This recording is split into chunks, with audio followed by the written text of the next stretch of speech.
నాకొక్కదానికే ఇలాగ అనిపిచ్చిద్దా? మీ అందరికి గూడా ఇలాగే అనిపిచ్చిద్దా అండి? ఏందక్కా నువ్వసలు ఏం చెప్పకుండానే ఏమనిపిచ్చిద్దంటే ఏం జెప్పాం మేమంటారా?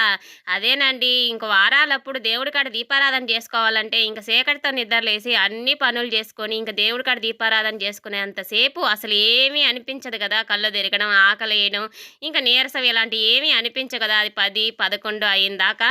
ఇంకా ఒక్కసారి దేవుడి దగ్గర దీపారాధన చేసుకొని, హారతిచ్చి దండం పెట్టుకుంటే చాలు ఎక్కడలేని నీరసం వచ్చేసి ఇంక కళ్ళు తిరిగిపోతాయనమాట. నాకేనా? అందరికీ ఇలాగే ఉంటదా? అని అనుకుంటాను ఒక్కొక్కసారి నేను.